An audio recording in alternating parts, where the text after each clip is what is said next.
আসসালামু আলাইকুম। আজকের এই ভিডিওতে আমরা মেড দিয়ে শুরু হওয়া ছয়টি প্রিপোজিশনাল ফ্রেজ যেমন made of, made from, made by, made in, made with এবং মেড আপ অফ এর ব্যবহার নিয়ে আলোচনা করব, যা প্রতিনিয়ত আমরা বিভিন্ন অ্যাডমিশন টেস্ট অথবা জব টেস্টে দেখে থাকি, যা প্রতিনিয়ত আমাদের মধ্যে কনফিউজড তৈরি করে। সো চলুন আজকের এই ভিডিওতে সেগুলো আলোচনা করা যাক। প্রথমত আমরা আসি মেড অফ নিয়ে। মেড অফ সাধারণত ভিজিবল থিং বোঝাতে আমরা ব্যবহার করে থাকি, অর্থাৎ কোনো ম্যাটেরিয়াল থেকে অথবা কোনো দ্রব্য থেকে যখন কোনো বস্তু উৎপাদন করা হয় সেক্ষেত্রে আমরা ওই বস্তুর মধ্যে যখন ওই দ্রব্যটা দৃশ্যমান থাকে সেক্ষেত্রে আমরা মেড অফ এর ব্যবহার করে থাকি। For example, the table is made of wood, অর্থাৎ কাঠ থেকে টেবিল তৈরি, অর্থাৎ টেবিলটি কাঠ থেকে তৈরি। তার মানে টেবিলের মধ্যে কাঠ দৃশ্যমান রয়েছে, অর্থাৎ ভিজিবল থিং। আশা করি বুঝতে পেরেছেন। Next example, the ring is made of gold, অর্থাৎ আংটিটি স্বর্ণ দিয়ে তৈরি, অর্থাৎ স্বর্ণ আংটির মধ্যে দৃশ্যমান রয়েছে। Am I right? এবার আসে আমরা মেড ফ্রম এর ব্যবহার নিয়ে।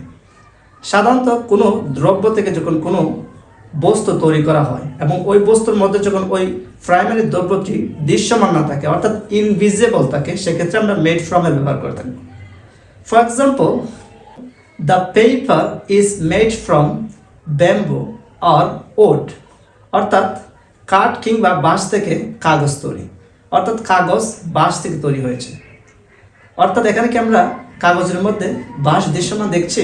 নট, আমরা এখানে ইনভিজিবল থিং অর্থাৎ অদৃশ্য দেখছি, অর্থাৎ আমরা ভিজিবল নয়, অর্থাৎ ইনভিজিবল, সেই অর্থে আমরা মেড ফ্রম ইউজ করব। এবার আসে আমরা মেড ইন এর ব্যবহার নিয়ে। সাধারণত কোনো দ্রব্য বা পণ্য যখন কোনো দেশ কর্তৃক উৎপাদন করা হয় সেক্ষেত্রে আমরা মেড ইন ব্যবহার করব।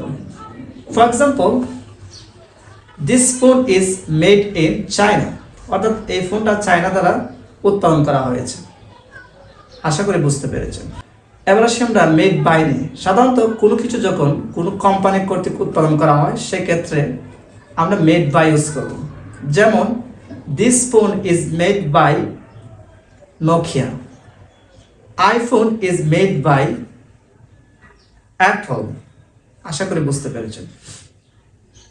এবার আসি আমরা মেড উইথ এর ব্যবহার নিয়ে। সাধারণত কোনো খাবার কোনো কিছু দ্বারা তৈরি হয়েছে এই অর্থে আমরা মেড উইথ ব্যবহার করতে পারি। For example, tea is made with sugar, water and milk. আশা করি বুঝতে পেরেছেন। এবার আসি আমরা মেড আপ অফ এর ব্যবহার নিয়ে। মেড আপ অফ সাধারণত গঠিত, কোনো কিছু গঠিত হয়েছে এই অর্থে আমরা মেড আপ অফ ইউজ করতে পারি। For example, my family is made up of 5 members, অর্থাৎ আমার পরিবার 5 জন সদস্য নিয়ে গঠিত। Thank you.